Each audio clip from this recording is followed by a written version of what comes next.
Welcome to another episode of Culinary School Stories, the weekly podcast that is dedicated to sharing the stories of people around the globe whose lives have been influenced, impacted, touched, and or enriched, for good or for bad, from their culinary school experience.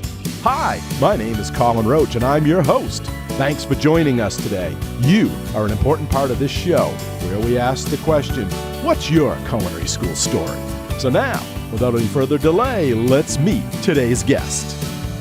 Hello, everyone, and thank you for listening today to another episode of the Culinary School Stories podcast, a proud member of the Food Media Network. And if you haven't yet subscribed to the podcast, please do so. It's free, and you can be done through your favorite podcast app or at the website, www.culinaryschoolstories.com.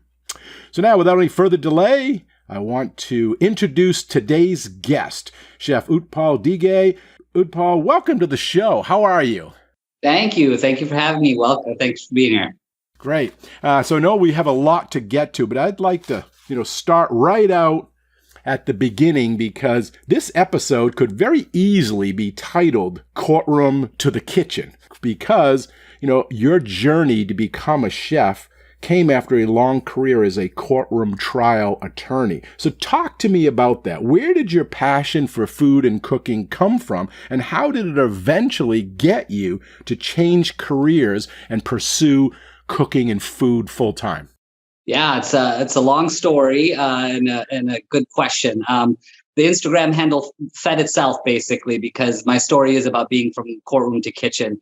I came to Miami in 2003 as a new lawyer. I started off at the state attorney's office here as a prosecutor. I always wanted to be involved in law growing up. I always enjoyed arguing, I guess my parents would say. And so I had a passion for international law and human rights at first. And so I went to law school. I came out here and started practicing law in 2003. And I was good at it. I was a trial attorney. I was in the courtroom. I've tried, every kind of case through, capital murder and down to misdemeanors. Wow. And it's a great profession, and it can be rewarding at times, but it's extremely mentally challenging. And when you do those kind of cases and you see that kind of thing that happens and you're living that on a daily basis, it sort of gets into your psyche after a while. So I stopped prosecuting and I tried to find other forms of law that I felt were a little less resistance mentally, and soon found that those were also sort of giving me a general unsatisfaction in life. So about 5 years ago, one of the benefits of being a lawyer was at least I was afforded money to travel and had some resources. Mm-hmm. And I was on a trip to Colombia, actually, and I was staying at a private island vacation villa, like a beach villa. And I just looked it up on, hotels.com or something and found it. It was like a private island. Oh, this sounds really cool. Wow. So we took a little boat from Cartagena out to this island. It's a chain of islands off Cartagena. One of them is even owned by Pablo Escobar, was at one time. And it's this very small little island. They're coral islands, and they were privately owned. And this couple bought the island and built it up from scratch into a eco beach shack resort. Maybe 6 bungalows for couples, a nice little, restaurant type hall, and very basic, solar, all that sort of stuff. And I met this guy, and the minute I met him, I could just see his energy. I could see how happy he was in life. And it wasn't until later that night I realized it, because I pulled up during the day. I meet this guy. He's, in his guayabera, and he's, doing the books on the dock and everything. I said, this looks pretty cool. But later that night, it's really just me and my wife and another couple. And he comes out with, Cuban cigars and a bottle of Cuban rum. And he starts shooting the stuff with us and tells us his story. And it turns out his story was similar to mine. And his wife were both, one was a high-powered attorney, one was a corporate CEO, burning themselves out working in Medellin at the time. And they were in their 40s. And he's like, they both just said, I can't do this anymore. I've got to do something else. So they sold everything and spent the next 8 years building this island resort. And now they sit there and they run this resort, the two of them. She does the food, she supervises everything. They have some staff, but they live in paradise. And more importantly, they live happiness. And so I said to myself, this guy has happiness. Like, how do I get some of that? I want some of that. And so I started thinking to myself, like, what in life is going to make me happy? Like, what would make me happier than I am now? What would bring me happiness in my 50s and 60s, which aren't that far off the line?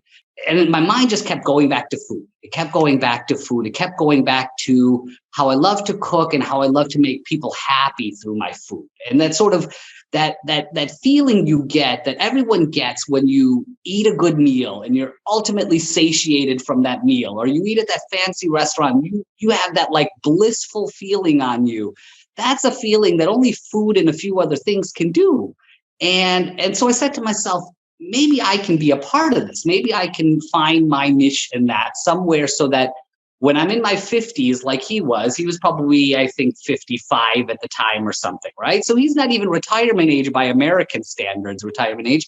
And here he is, passively retired, getting, active income on a private island that he's loving life at now. And I said to myself, you can change your life and find something that makes you happy. So that's what started the journey, and that's what brought me to culinary school, and that's what got me on my path, I guess. Wow.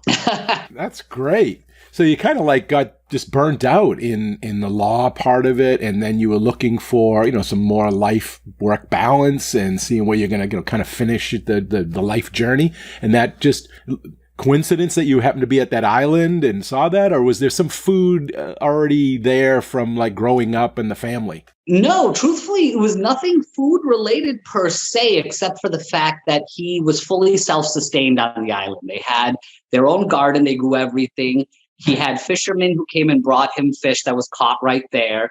And he had a lobster farm, like his own lobster. So in the morning, you go down with him, walk down.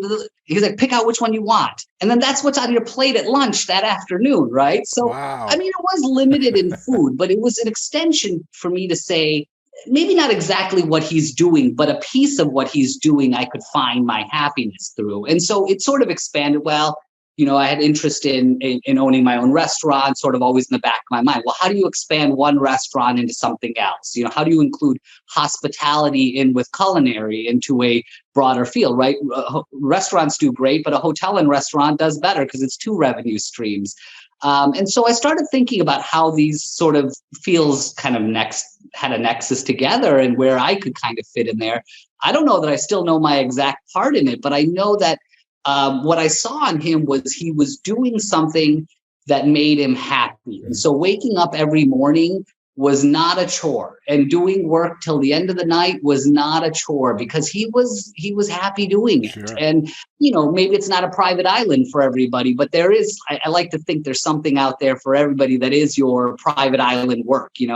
I used to joke when I was a lawyer, and before I went to Columbia on this trip, and I used to say, I'd quit law and sell bananas on the beach in Jamaica. Like if I could do it, I'd just, set up a little banana stand on the beach in Jamaica, and I'd be happy, and I'd make my whatever, a couple bucks, and, Sure. And it'd be fine, get some fish and ganja, and I'd be okay, but everybody's got their sitting on the beach in Jamaica, selling bananas on the beach in Jamaica. You just got to find a way to make money from what your dream is. Mm-hmm. And I guess that's what the real pursuit of life is. So you're leaving law, you're going to go to culinary school, you're going to pursue this dream of yours. What did your family say? What did your wife, what did your friends, how did they react? Yeah, it was pretty ugly in the beginning, I have to admit. I mean, there was a lot of blank stares. There was a lot of, what about all the money you spent on your law degree? What about, this is a profession. How are you going to go work in a kitchen at your age? You don't have experience. And so, of course, anytime you tell people you're going to quit something that you've been doing for so long and try to do something else at 40 something, it's a tough go. It's not something that sells very easily. And Thankfully, I think especially my wife, realized that there was passion in there, and so she was the first to come on board and be, supportive of the whole thing. My family, my parents came probably a little bit longer, still in the process, but I think you have to show that you are resolved to do something. Mm-hmm. And in that resolution, people see that, that the seriousness is there, as opposed to, well, I'm going to stop practicing law and I'm going to go, work in a restaurant. Well, I could have said that and just got a job, working hourly and, working a line and done it that way. But instead I said, no, I'm going to go to Johnson Wales and get a culinary degree. I'm going to get the bachelor's in food service management so that I can have some educational background to what it is that this profession requires, because that was important to my parents. Being Indian, it's like mm-hmm. education is forefront, right? So if you're going to do something, be educated in it. And so I think when I said that, and then I, did the logistics of it and really figured out like, well, hey, I don't have to spend 4 years to do this. I can do an accelerated program and be done in 2 years. And, I don't have to leave Miami-Dade, which originally I was thinking about doing CIA. And I want to go out to their Napa campus and they have a program out there. So those sort of things you start weighing, like, can you do this in your life right now, given where you are with a family and kids and all that sort of thing? Mm-hmm. It fit in. I made it fit in as comfortably as possible. I gave my parents sort of that like extra comfort level of saying, well, although I'm closing my law practice, I'm not actually no longer a lawyer. I still have my license to practice and I could walk into a courtroom today and argue a case if I wanted to. I'm fully licensed. Now continue to keep that up forever, just so that it's always my safety net, in their minds, Insurance.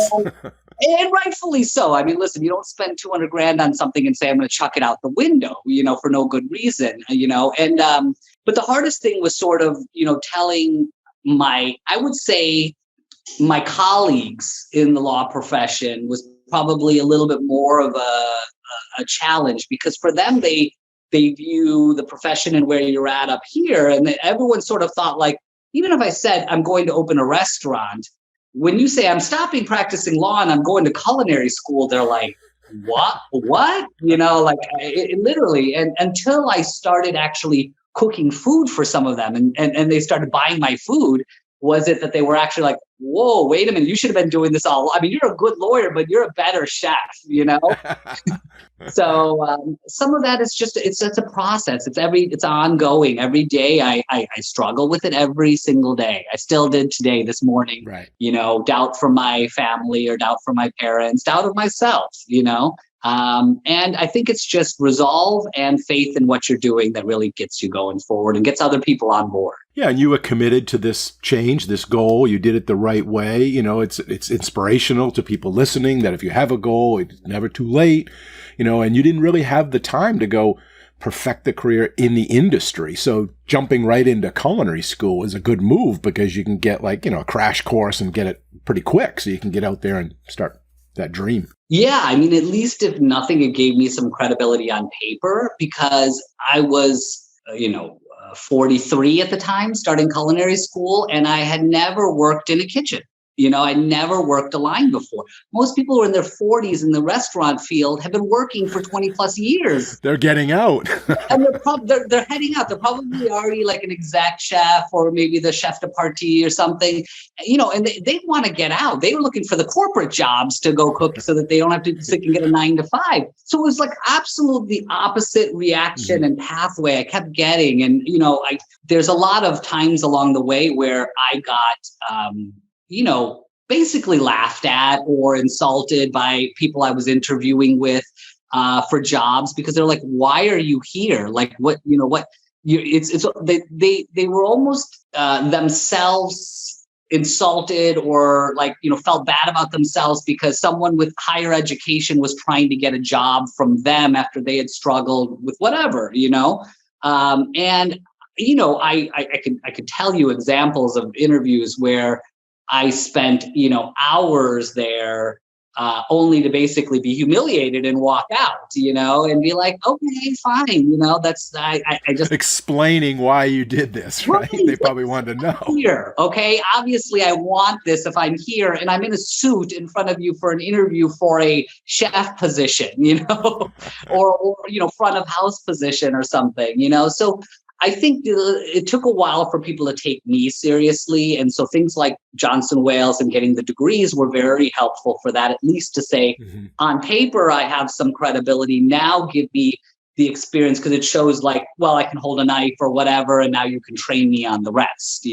Right. And so that was that. And, but it's really just it was maybe part of a foot in the door, it was like my toe in the door. And so it just gave me enough wiggle room to start forcing my way and talking to people more and asking them to give me a chance. And, I took the abuse, I'd work a line, I'd work saute on a 300 cover a night type line just so I could get abused by the expediter and know how that feels, and know what those burns all over your hands feel like, and touching. Well, you're paying your dues, right? You're in there, you're showing, I've got my battle scars, I've done this, I've been in the trenches. Listen, and if ideally I would gladly give more years on that too, because the dues that people pay in this industry are significant in order to get to where they want to. And I'm respectful of that. Like people who are advanced chefs now, they've worked hard to get to where they are, and they've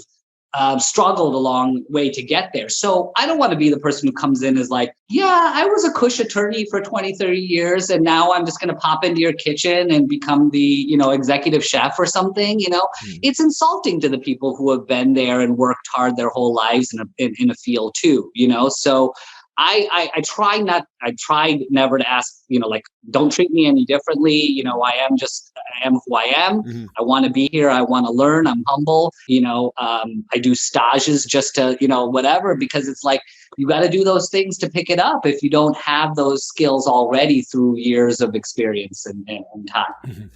But there's room for everybody in this industry, and there's a lot of different avenues and ways you can take this career. So it doesn't have to be the traditional. There's a lot of others like you're doing, which we're going to get to. But let's jump to culinary school now. So you're over 40, you're changing this career, you have a different mindset, you're a mature adult that already has a profession, has family. You're going into school with probably a lot of right out of high school students. Yeah. How was that transition, and how did you find it? And was it what you expected? Tell us a little bit about culinary school, at least that first 6 months, that first year. Yeah, especially the first week or so was definitely an eye-opening. I applied to Johnson Wales, and I did their, it's called your garnish your degree program. It's an accelerated program for people who already have a bachelor's degree at least. And so when I entered that, I was under maybe a mistaken assumption that somehow I was going to be with people who were similarly situated to me, in that they were changing professions and they were also doing this garnish your degree program. And I wasn't aware, frankly, even until the very first day that I walked in, that I would literally be with people who were fresh out of high school. And so that was a shock. I mean, there's people who are literally less than half of my age in those classrooms.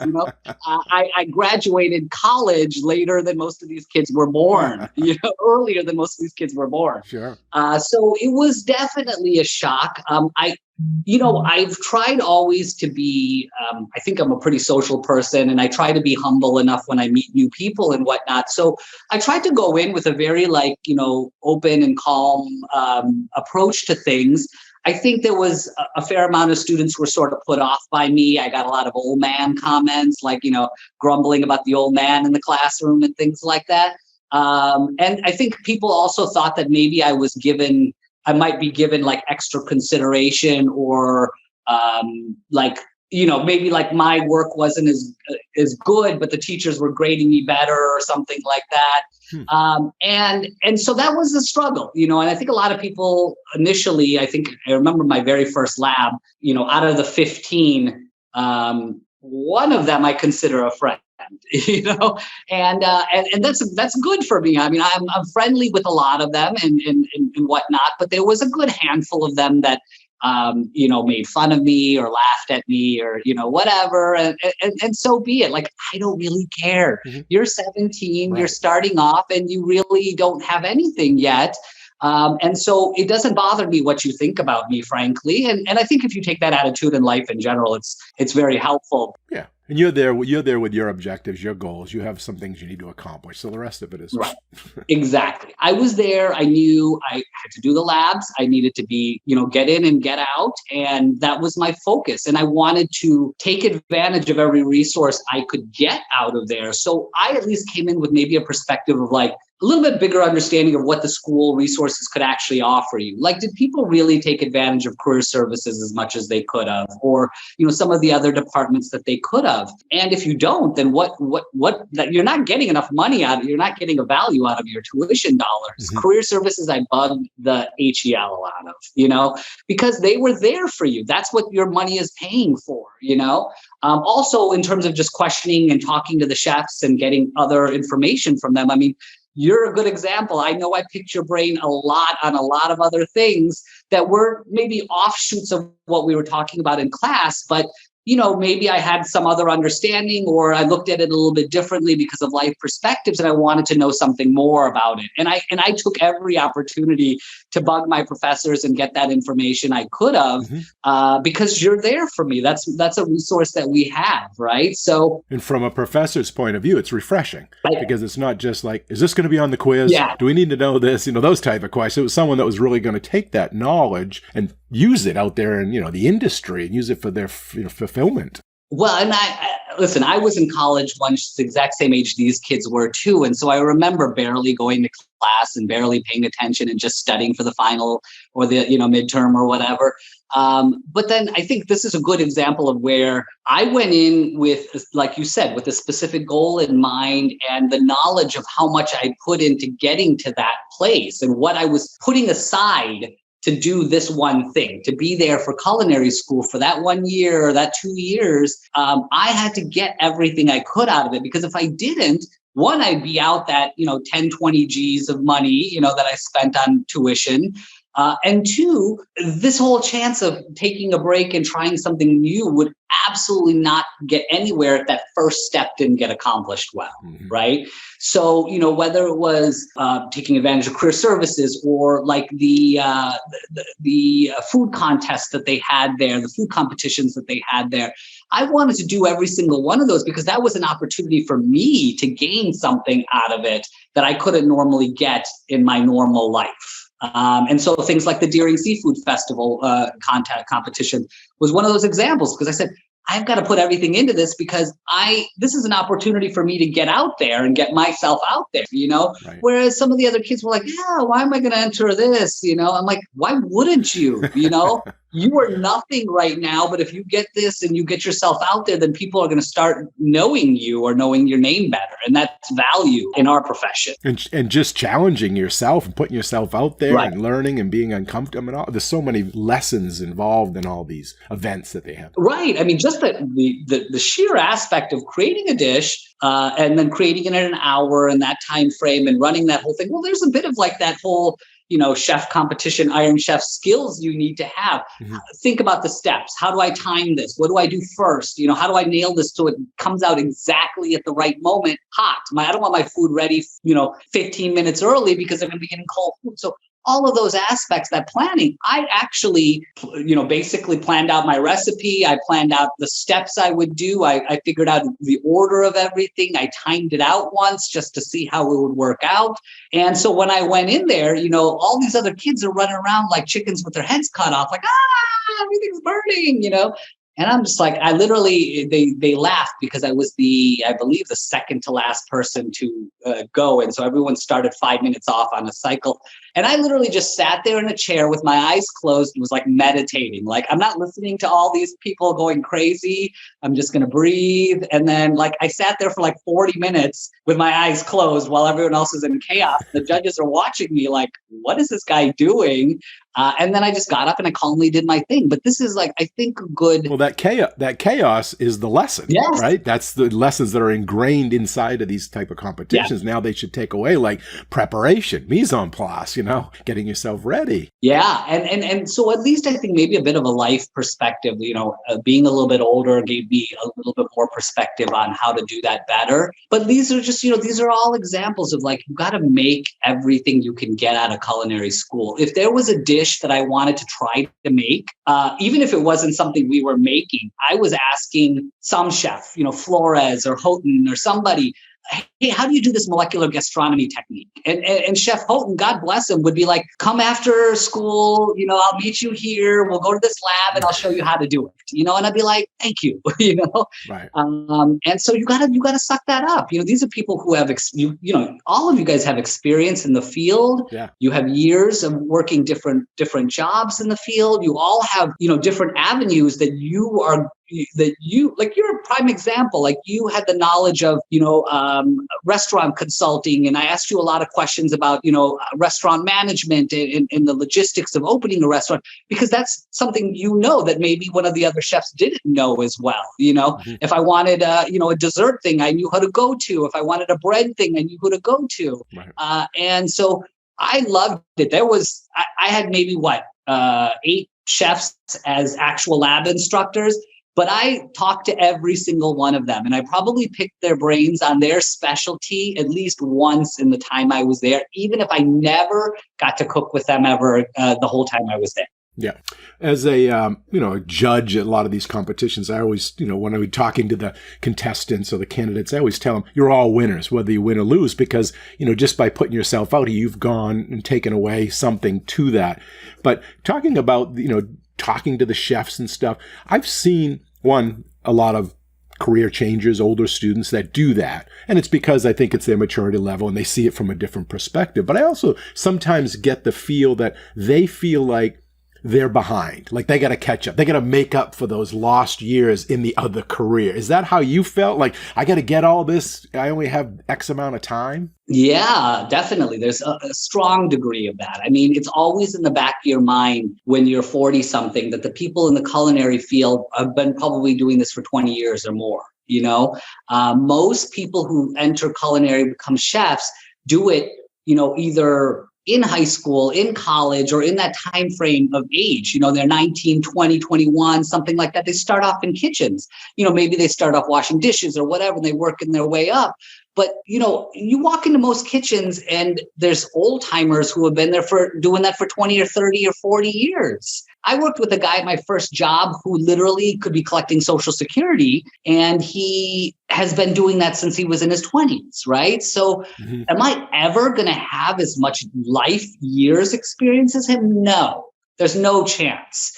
But what I can do is try to supplement and focus my knowledge that I'm learning that can best be suited for me, right? So culinary is such a huge field. There's so many types of cuisine and so many techniques and things you could learn. I mean, you could spend a lifetime and then some learning different stuff. But at some point you have to say, I've got to focus on what I'm going to do or what I'd like to do, and maybe try to maximize my learning of that to get as best as I can. And so I think at some point I tried to kind of fine tune, instead of going in with like a general soak up every bit of knowledge you can get, I tried to zone it in and get a little bit more specific on what I was looking for. And that came, I think, maybe as a little bit time went on, and I started to learn a little bit more about that. I walked in knowing very little about what I wanted to do and walked out with far more knowledge of that. And yet. Mm-hmm.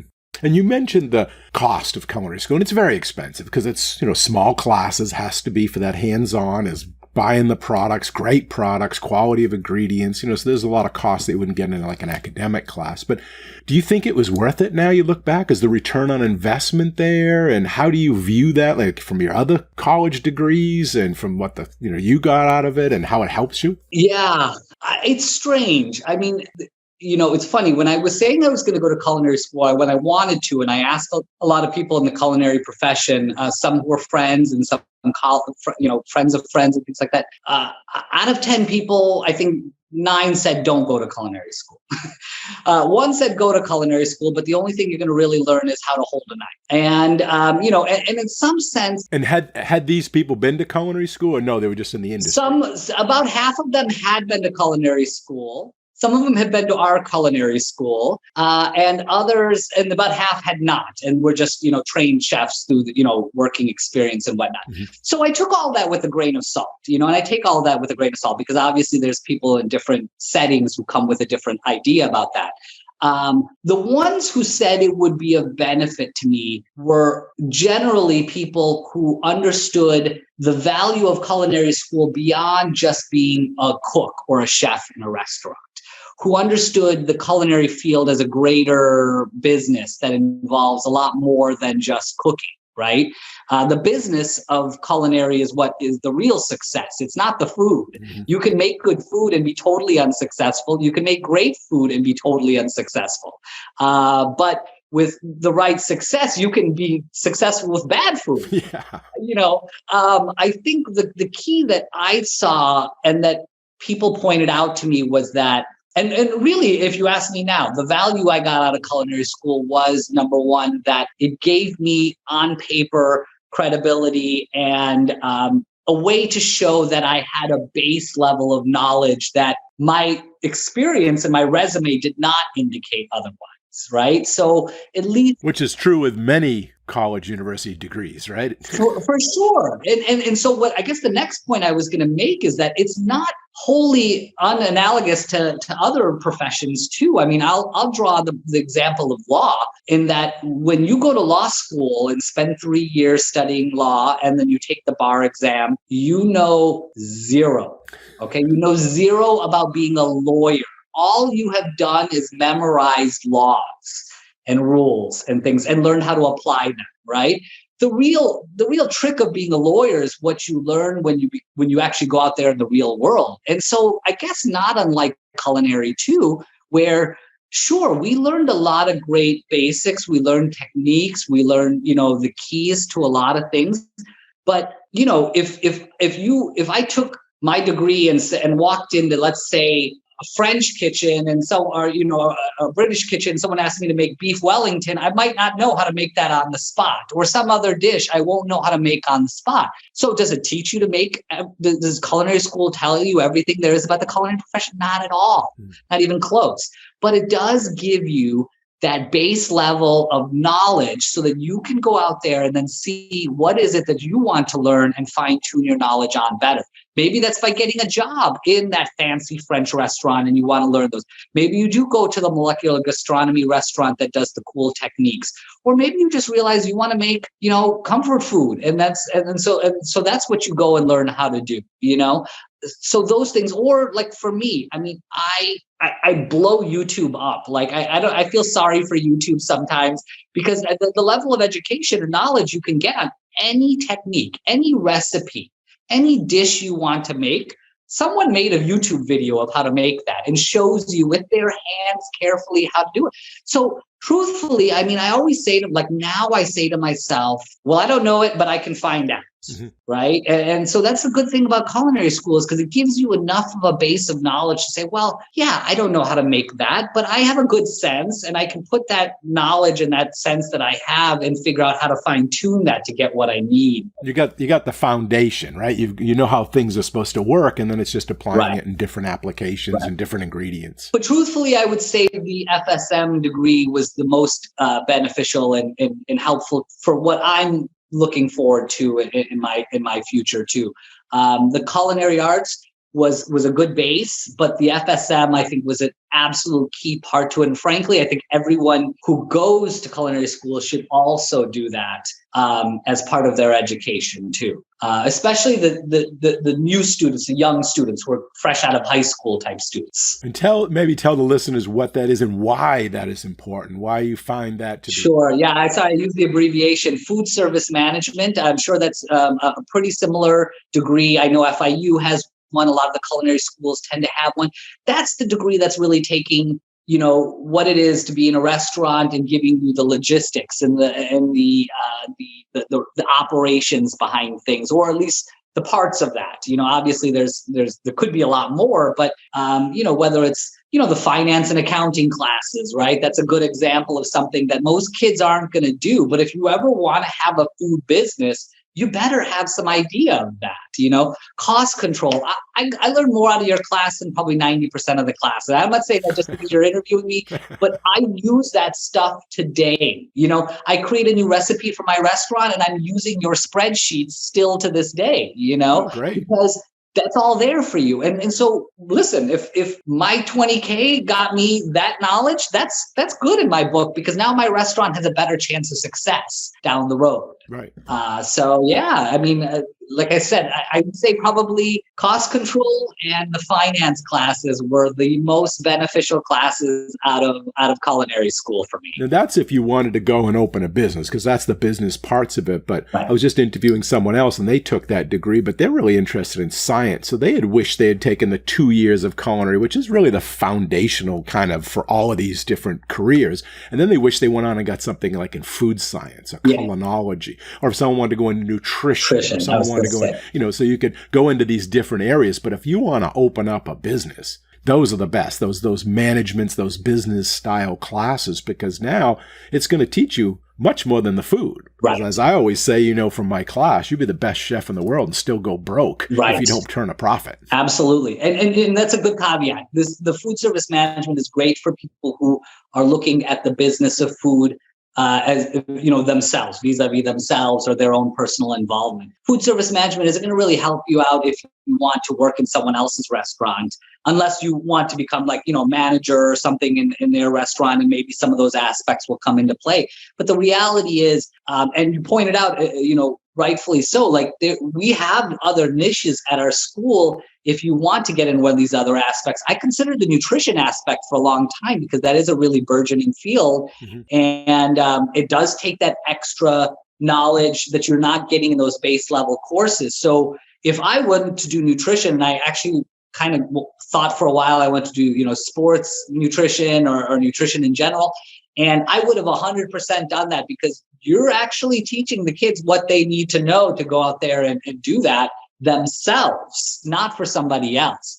I guess that's probably one of the biggest things. Do you look at your culinary profession as your profession or somebody else's profession that you're working at, mm-hmm. right? A lot of chefs, a lot of people who leave culinary school are going to just continue to work in other people's restaurants, other people's establishments, other people's catering companies or things like that.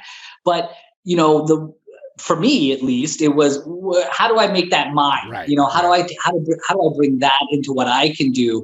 And I hope I'd say this is probably one of the best pieces of advice I give for all those chefs. And I tried to give it to all the young kids in my classes.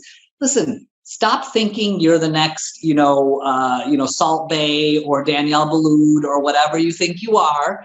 And recognize that you walking out in the culinary world and walking into a kitchen isn't going to get you very far, except in that kitchen. Right. If you want to get beyond that kitchen, you need to think beyond that kitchen, because plenty of people they'll start a restaurant, they'll start working restaurant, work a line, and they'll be there for 2 or 3 years and they're still working that same line position. Well, in any other career field, 3 or 4 or 5 years in one profession, in one position is stagnation. And you would say you're not advancing career-wise, professionally. So that's why you see, people who've been working line for 30 or 40 years who are still working line. Right. Right. I would say stay a year. It looks good on the resume, not jumping around. But after that, if it's a French restaurant, it's a French restaurant. In 5 years, it's still going to be a French restaurant. So after a year, 2 years, you've learned it. Exactly. Especially when you're climbing that ladder, move on and try to learn something else so you can build that knowledge, that toolbox, and then you can decide what you want to do in the long run. Yeah, I would say actually culinary is a really good field. Employment and profession-wise, in the sense that it's not uncommon to move around. It's not uncommon to jump jobs.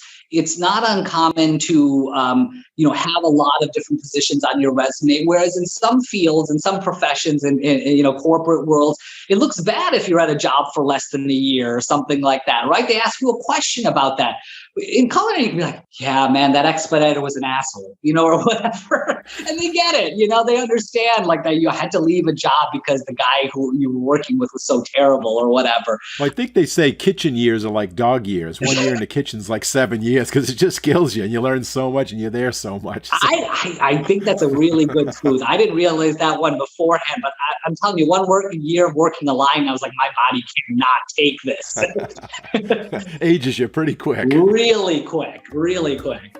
Okay, I'm going to take a quick pause right now and ask you, the listener of this episode, to sign up for our newsletter and mailing list. I left a link in the description, or it may be even easier just to go to www.chefroche.com/contact. That's Chef Roche, all one word, .com/contact. Then just go to the bottom of the page and sign up for our newsletter. It's free. Then once you're signed up, you'll never miss out on our latest news, announcements, episodes, contests, course information, or exclusive deals. So go ahead, sign up so you can get all of the information and more through the periodic email updates. And don't worry, you can always unsubscribe if you don't like it. The link again is www.chefroche.com/contact. So go ahead, do it now. We want you to be part of our community. And if you don't do it now, you'll probably just forget by the time this episode is over. So just hit the pause button right now and take the 15 to 20 seconds to get it done and then come back and hit play.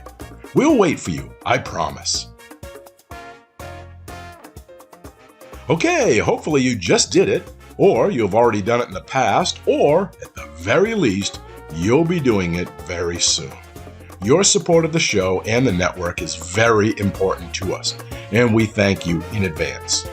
Alrighty, so now back to the show.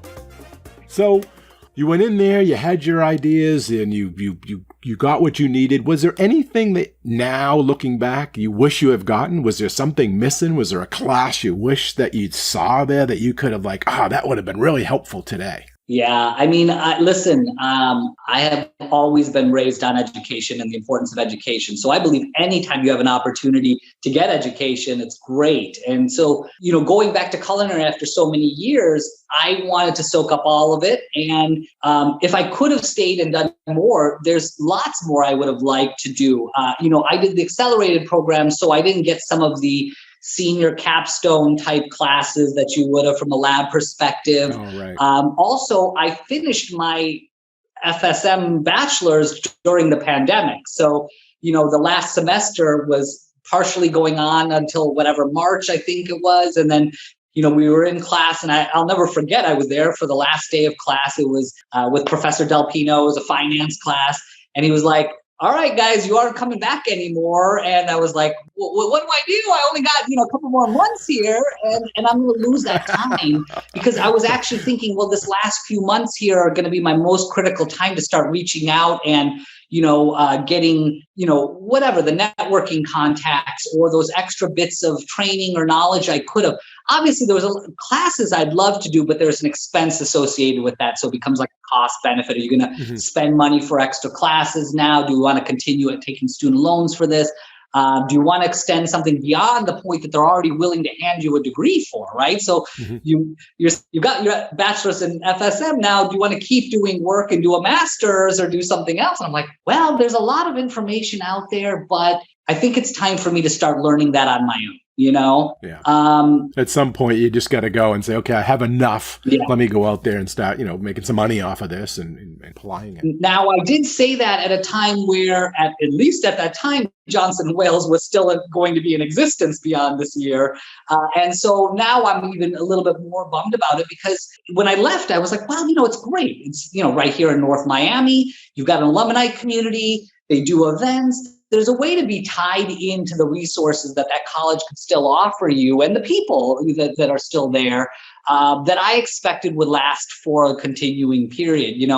I think when you walk up on the second floor in the culinary wing where they have the menus from famous JWU alum, restaurants from them, right? And all signed, right? And I loved looking at those. I looked at those so many times, and I would just be inspired and want to say to myself, like, I can't wait to be that guy coming back and signing one of those. Yeah. I can't wait to be where those people are that my school would want me to come back and sign one of those for them, or to do a, guest thing of something, whatever. Like, I love that aspect of it. I always do. I try to give back to my community or legal profession or law schools. I've done a lot over the years, but I wanted that also to be available at Johnson & Wales. So that probably is the thing that bums me the most about finishing, was that there's not going to be any more there. Right.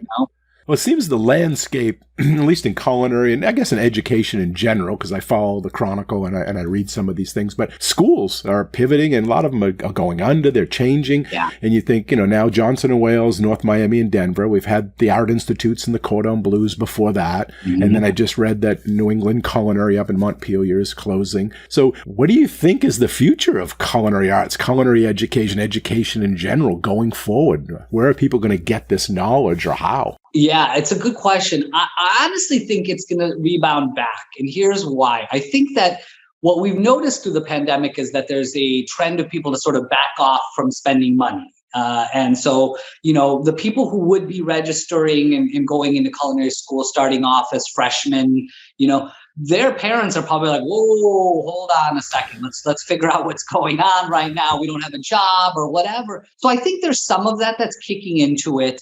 I think culinary, like what happened with law schools, was that there became an oversaturation in education. That is, that in the 90s, 2000s, education became monetized in a way that it never had before by private, paid, for-profit institutions. And so you have all these quasi-educational institutions opening up that give people the opportunity to get the education they were always seeking, but might not always be valuable enough to them in the end, right? And I won't use culinary as an example. I'll use online education as an example, right? You see these, Phoenix University and Atlantis and Carlos Albizu and all these other, online universities that were created to give more people an educational opportunity. And that can be of benefit sometimes, but it's also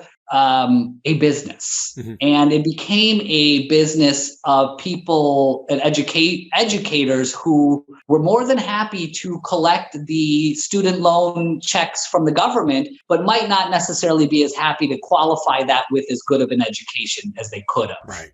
Or they just were never able to give you a good education. And that's what the sort of the Ponzi scam they built that whole thing on. And that's why you have so many, educational institutions closing. So I think that's part of it. And then I think the economic downturn was the other part of it too, that really hit hard. Yeah. I'm sure that was in progress already. I mean, I'm not a fool to think that Johnson & Wales, problems all happened within one semester or something like that. Right. But the trend was probably already ongoing, and it was, made worse by that.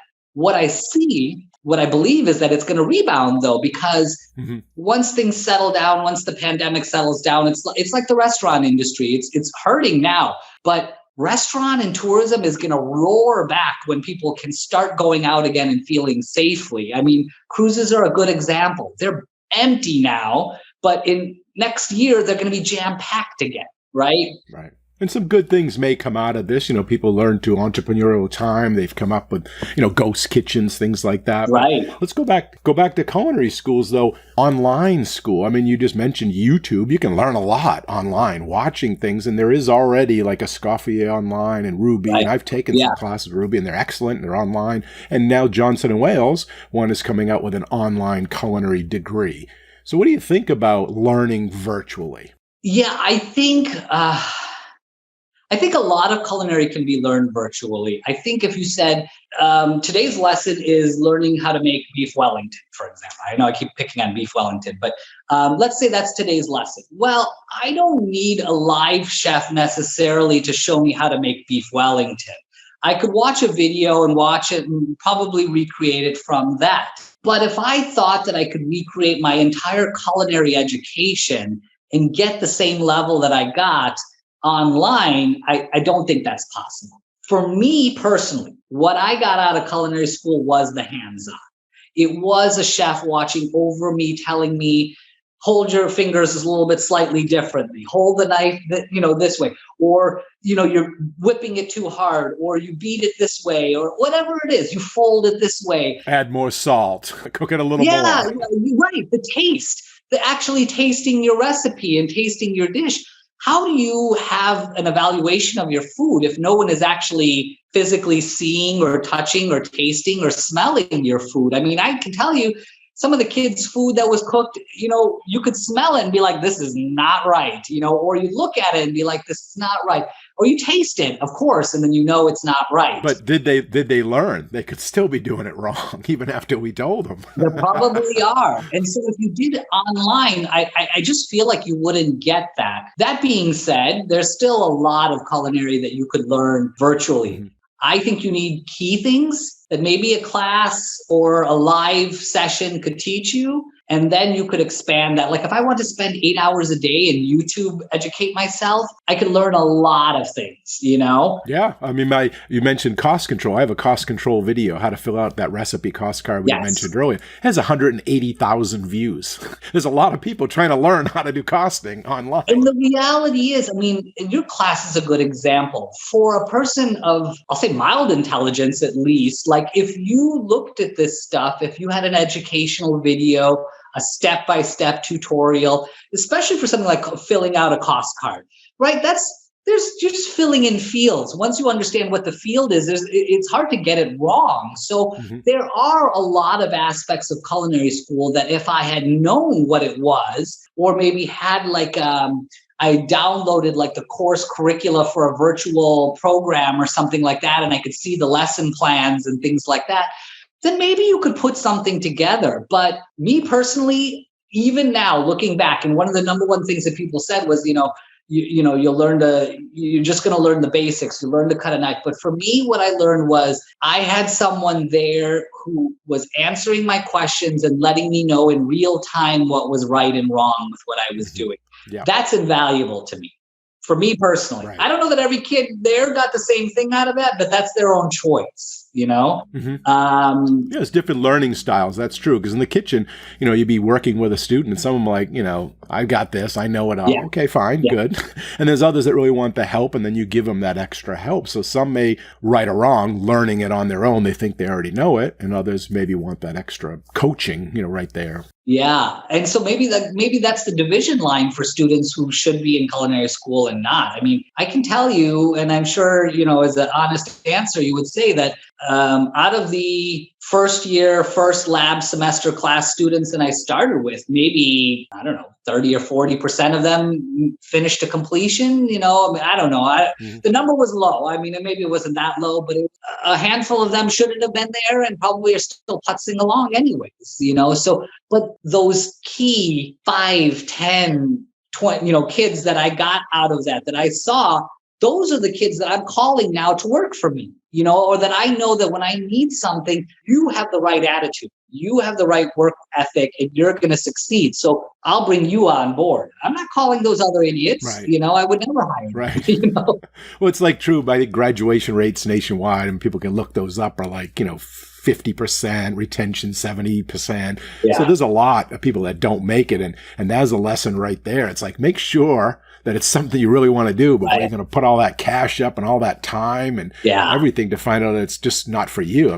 Do your due diligence. Especially for the young kids going fresh out of high school, college age, don't just go to culinary school because you work in a restaurant, but you really couldn't get into any other college. And so you don't know if you want to do a liberal arts degree. So, I was, a cook in a kitchen, so I'm going to go to culinary school. culinary school is a trade. It's a profession, and people need to look at it like that. You go to culinary school because you want to do that profession alone. You don't go to culinary school because I want to think about what I want to do and explore the world and see what I feel like. Yeah.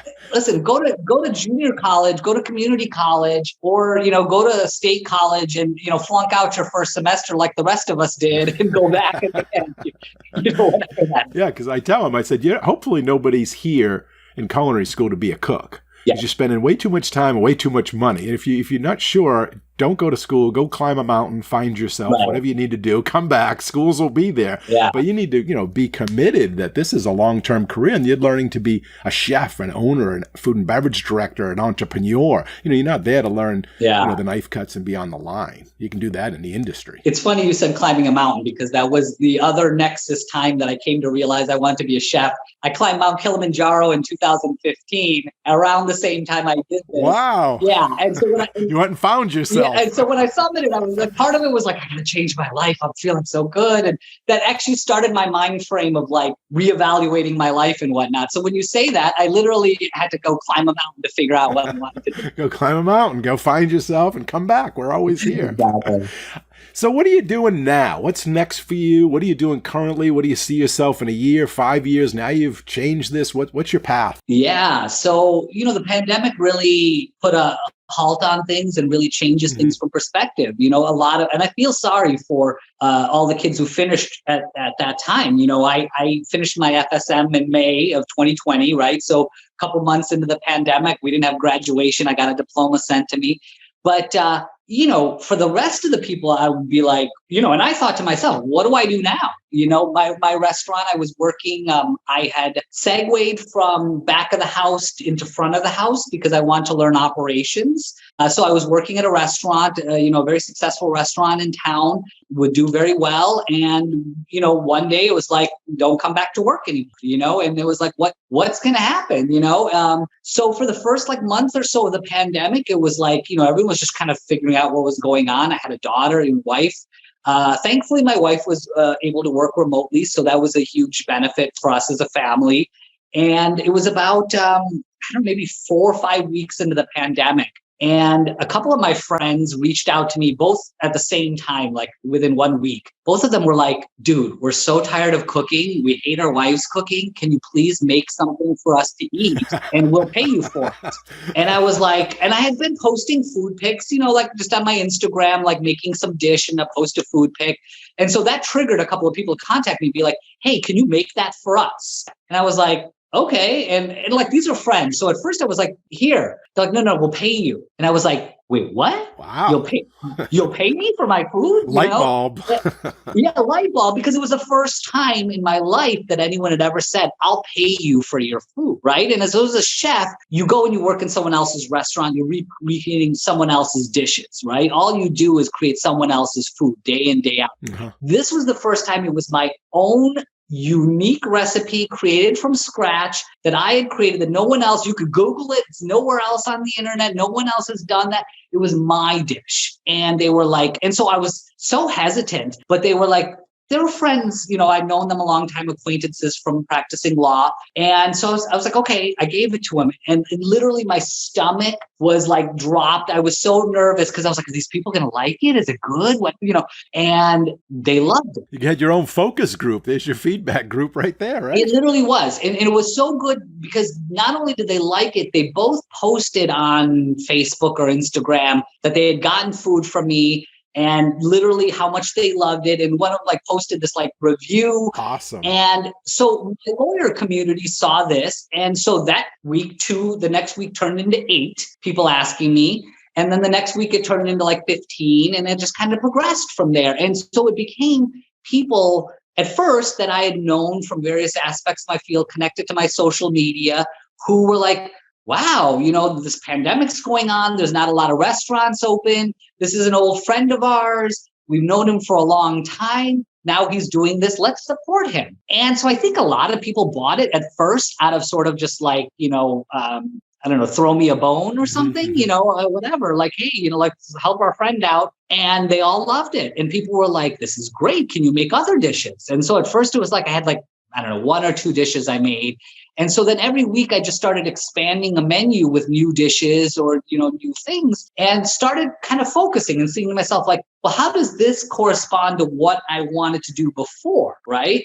So before it was always like, okay, I'm going to, thankfully law's, given me, resources and, connections. And so I'm going to open my own restaurant. I have investors, I have resources. I'm going to open my restaurant. Right. So the pre-pandemic idea is like, I'm going to have a restaurant. Right. And now who wants to open a restaurant? Right. Now you look at it and you say, that's ridiculous because there's no way I'm going to make money off of a restaurant anymore. How do you operate something now that you have to operate at 100% capacity in order to make your 7% margin, profit margin? You're not going to turn a profit. And do you need to anymore? Right? So that became the next question that people started answering with, technology and ghost kitchens, virtual kitchens, and the expansion that came through there. And it really became a new business dynamic that came out there. Whereas I'd say pre-pandemic, sorry if I'm talking a lot on this because it's very important to me, but pre-pandemic, it was, you work for somebody else. Maybe your options are you cook from food out of your home. If your next step might be a food truck. And then if your food truck goes really well, then maybe your next step is a restaurant, right? But the difference is, zero money, food truck, maybe, 50,000 investment, restaurant, 250,000 to $1 million investment, right? So your scales of investment level and your steps, there's so few in between in the old model. But today, with the change in things that have now come out of the restaurant business, there's an entirely new model that creates multiple tiers that are much more accessible for the average person.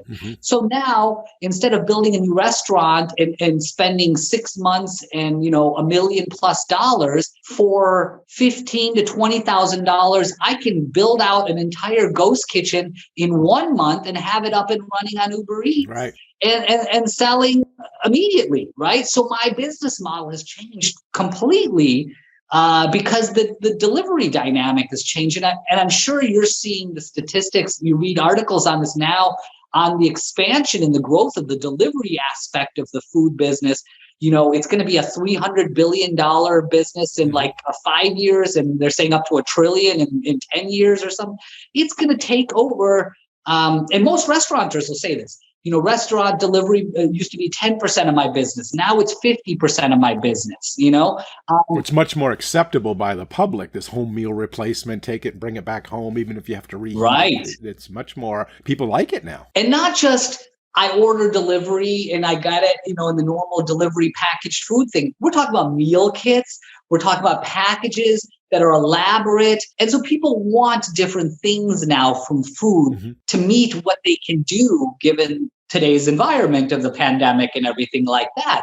I started doing private dinners for people because they didn't feel comfortable going out into public, but they have their bubble of, 8, maybe 2 other couples or, that they hang out with closely that they trust. And they want to do something fancy like they were at a restaurant, but at home, right? So they want a restaurant meal at home. And so that was, private dinners was a thing before, but it's grown now because of the pandemic. Meal kits. I do a lot of Indian food, right? Indian food leads itself actually to meal kits. And in India, the tiffin meal service is like a fundamental part of the food business. Here, it's totally unheard of. But now people are like, wow, could you make me like Indian meals for 5 days? So like I'll buy it for the week and it's 5 meals for 5 days. Right. So they want everything. They want the full package. They want the curry. They want the rice, the dal, the naan and everything. Yeah, sure. No problem. That's a piece of cake. But I would have never thought of doing that, a year ago, and now that's a new revenue stream that's available, cooking lessons and demonstrations. I do virtual Zoom cooking lessons and demonstrations for people. That's taken off. Great. Because people are like, wow, we're at home. We're tired of cooking the few things we need to do. Maybe you can show us how to cook a dish that we cook along with you, right? So I take couples who can't cook and I teach them how to make a basic Indian shrimp curry or basic Indian curry dish, right? It's so simple. They just need the help to do it. And, for 1 hour's worth of work, I'm making more than I made spending 6 hours working a line, and so would I have thought about doing that before the pandemic? Probably not. But now you're like, hey, wow, what about this? What about this? And I guess maybe the lesson I would say out of this and to pass on to your viewers and whatnot too is that be mobile, be agile, look at this and don't get stuck in what you thought you were going to do. Look for what you can do now. Because if you see that, you'll see people who are having huge success doing something that 6 months, a year ago, they were not doing. Right. It's been an entrepreneurial time for many that saw these opportunities and were able to pivot and to take advantage of those. So if someone wanted to have business with you, find more about it, where can they find you? Do you have a website, a social media? Give them some of those. Maybe get some more customers out of it. Absolutely. Absolutely. Glad to. So I have two main food businesses that I'm working on right now.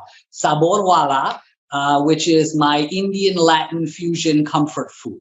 Sabor being Latin for flavor, and wala is the ending in Sanskrit for guy who does a certain job. So if you were like the meat wala, you'd be like the butcher is the meat wala, right? Okay. So Saborwala is the flavor guy, which is what I came up with as my blend of Latin Indian fusion. It's a lot of comfort food. It's a lot of play on, Latin dishes from different parts around the world, Mexico, Cuba. I blend Indian flavors into Latin dishes like chicken tikka croquetas as an example. I make Cuban style croquetas, but I take chicken tikka meat that I've marinated and seasoned in the sauce. In the bechamel for the croqueta, I add tikka seasoning into it, so it's actually like a creamy tikka sauce blended into it. Wow, that was great. So it's just things like that where you take. I've always been a fan of the fact that food is around the world is very similar. So whether you're, I used to say it in culinary school, a stew is a stew is a stew, right? A stew is a curry. All right. There's no difference between a stew and a curry. And the technique is the exact same. And so, the similarities in food are a lot more once you start looking for them, especially Latin flavors and Indian flavors, Mexican flavors in particular, cumin, paprika, spice, coriander, cilantro. These are flavors that are synonymous in a lot of cultures. So I created Saborwala, which is my delivery, contactless pickup and delivery food business. It's available in Miami-Dade and Broward. Right now, we're only available on the weekends, but in the next few weeks, we're going to be available full-time Monday through Sunday and lunch and dinner. What was the website again? So www.saborwala, SABORWALA is my website for ordering my food and things like that. And there's pictures and they can see what there's offerings there and stuff? Yes. So every week there's a new menu that's on there. Normally some of the items stay the same and there's a rotations. And so every week I try to do a few new dishes and then keep some of the classics that people keep ordering every time. That menu is going to be expanding even more when I do the full launch, which is going to be happening in the next couple of weeks. What about someone that wanted you for catering? What if they wanted you to come do an event for them? Right. So my other website is for my company, Samsara Creations, and that website is www.samsarafood. So it's SAMSARA food.com. One word. Samsara Food. Yeah. Yes, exactly. Samsara is part of the Indian cycle of rebirth, karma. And so it's the cycle where you finally break free from the recycling of your soul. So it sort of connotates you enlightening yourself. And so the food concept is to be a little bit more enlightening. It's a little bit more refined. Wow. I do a little bit more elegant, refined Indian food for that. I do catering for private parties, private chef. I do, appetizers. I do, this is where you'll find my cooking lessons. I have a whole wing there with my Zoom cooking lessons. I'm going to be starting a new series of monthly cooking lessons. It'll be a once a month series for the next 6 months cooking curry in a hurry. And so it'll be a whole series, and you'll learn to basically make everything. And it's a hands-on. So you make it at the same time. I tell you what to buy, get you the ingredients. And so that's also on there. Of course, I'm available on Instagram, which is where a lot of my food is promoted through. All of my businesses are promoted through Instagram. So my main Instagram is courtroom, the number 2 kitchen. That's my personal Instagram, and that links everything that shows my personal food I make for, everything I make for my family and the more refined things I make. And then I also have Instagrams for both of my food. One is at Saborwala, and one is at Samsara Creations. Okay, I'll make sure I put them in the show notes too. So if anyone's listening and wants to get back, they'll see those and they'll be able to hit the links and it'll be with your bio page. Yeah, and the goal is to expand the food offerings into Tampa and Orlando within the next 6 months. I'm looking at ghost kitchen operations at both of those locations. And you started this off by asking sort of the 1 year, 3 year, 5 year plan. When I look at the ghost kitchen model and I see what they're now doing with the business, and what I'm getting contacted with a lot now is not just kitchens that are landlords who want to have tenants who own restaurants. They're actually restaurateurs who want to be invested in your business. So they want a partnership deal with you where once you sort of prove your worth, they'll help you partner with you, help pay for marketing. But what they also do is they take you into all the other locations they're opening. So a lot of kitchens now, Reef is a good example, Cloud Kitchens is another example, where what they're doing is they're saying, we're going to open, let's say 10 kitchens or 100 kitchens. But we want to find the 7 best businesses, and then we want to take them into all of the kitchens we're opening across the country. Wow. So you're getting scaling across a geographic range by involvement in one location. It might cost you extra, upping your ante investment in each one. Right. But what you can do is initially invest in one kitchen, show your success through one, and then take that exact same model and literally plunk it down. Like franchising, right? It's franchising through ghost kitchens, basically.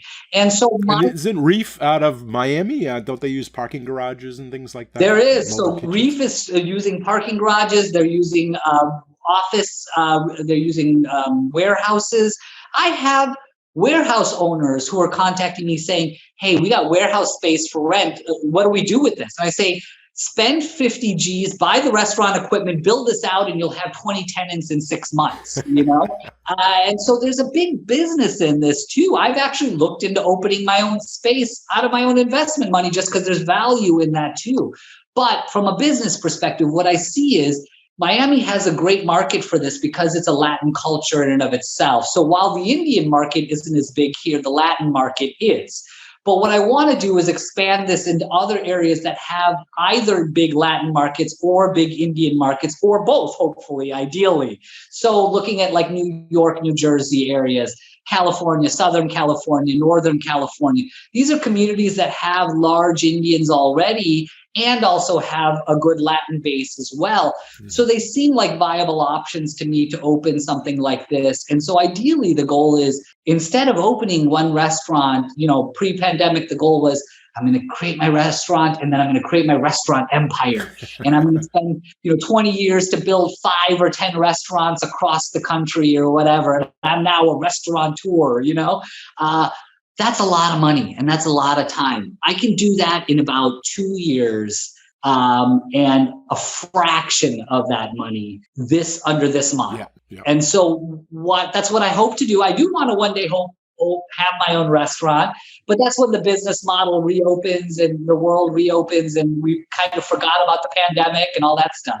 And what about that island? You're going to get that island that all started this too? Yeah, that's my retirement goal. That is the retirement goal. It's expanded because the concept is not just so bare bones as what that guy did, but I spent a lot of time thinking about that. And I've actually stayed at various private island type resorts across the world. There's, Belize and, Mauritius and Maldives and all these, even the Bahamas now has them. There are high-end resorts that I call them the honeymoon resorts, right? Where people will go spend their honeymoon and they'll spend $10K for a week. to have a beautiful villa and butler service and top of the line everything, because that's their one experience for that, right? Those kind of places, if you can combine it with Michelin star quality food, combine that aspect with the localism and sustainability of the food, the source of the food, right? But then also make it high end. Develop, instead of beach bungalows like I've stayed at, develop like vacation villas that people will want to spend, 10, 20 G's a week for, to have their family come and stay there for a week and have everything catered for them from head to toe, full, maid service and butler service and all their food and everything. Yeah. So that aspect of it, the food aspect of it, is still there. What I want to do is one day have that, but have a place that's, a high-end villa resort place. And I have literally priced out islands. I mean, you'd be surprised. It sounds expensive, but when you learn that for, $3 to $5 million, you can buy a really large island off the coast of Panama that's within 20 minutes a boat ride from Panama City. Wow. You say to yourself, wait, maybe this is not so unreasonable, And so I think so how does this expand, right? Over the years, I tell my, friends that are lawyers and doctors about my dream, and they say, oh, investors. Exactly, right? So now I hear people say, I'll give you $1 million right now to build as part investment if I can go stay there for 3 weeks out of the year in the owner. Oh, yeah. Heck yeah. I can find you 20 guys right now who would put in that $1 million. It's like a timeshare. You invest, you can stay. Exactly. So you create 1 or 2 villas that are private on the other side of the island for the investors. You create a resort, that's high end for maybe, 6, 12 couples at a time on the other side of the resort. That's my retire to goal, right? I'm 45. I just turned 45 a month ago. And someone asked me, where do you see yourself in 10 years? That's your 15 yeah. year or well, whatever. I mean, you're right. It's 2020. So, you have to ask yourself, where were you at 2010 and where are you at 2020? And I had to ask myself, where am I going to be at 2030? Right. So I like to say I'd use the next 5 to 8 years to really establish myself in the food business under whatever avenues that can be. Maybe that's virtual. I create a lot of high-end food, so I do want to one day create an elevated, refined Indian restaurant. I believe I have a strong take on that. But then when I look at that, I'm now 55, 10 years from now, and I'm thinking to myself, the grays are popping up a lot more, and I'm getting these years. Well, it's good to have those goals, those goalposts, and you shoot for them. And and if you're a little bit under that, at least you have that goal. And it's good to be ambitious. But let me, as we get close to the end here, let me ask you, what advice would you give to someone now that's just starting? They don't have that time restraint of those 10 years. They're just getting into this career. Someone that's going to culinary school or getting into the culinary industry. What would you give them? Advice, guidance now, piece of advice? Yeah. I guess the first one comes back to just my general perspective on changing professions, right? There's a huge value in thinking long about what it is that you want to do. I went to college and because I had to go to college. I got a degree because I had to get a degree. I went to law school because it was either go to law school or go to medical school or engineering school, right? and so I did a lot of things because I was like, maybe this is what I should do. And I wasted time in my life because of that. And that's not good or bad. But what I can say is that what's better is to think as much as you can about that, and really, like, in your 20s, I know this is hard. I don't think I would have been great at this then, but all I can say is try to think about it and talk about it with people who are double your age probably, and who are looking at it from a different perspective than you are. Get a mentor, right? Find someone that give that advice. Yeah. Even if they're not your mentor, just they don't even have to be in the culinary field. They can just be people who have worked and lived life for 20 plus years or something, right? Because people's perspective is different. Some people, they grew up in their 20s and they thought they were going to be whatever, and then life hit them and they ended up being something else, right? So those people are going to tell you, God, be mindful of what it is you wanted to do, because I got so far in my life and wasted. They might make you think about those little bits in life that you didn't think about before. I had a few of those lessons, that were given to me in my 20s. And those are the lessons that are the most valued to me, that sort of set me on the track of thinking about something more. And, for me, my family grew up in India. We were very poor. My parents were very poor growing up. They came to the US on hard work and made a lot for themselves because of their hard work.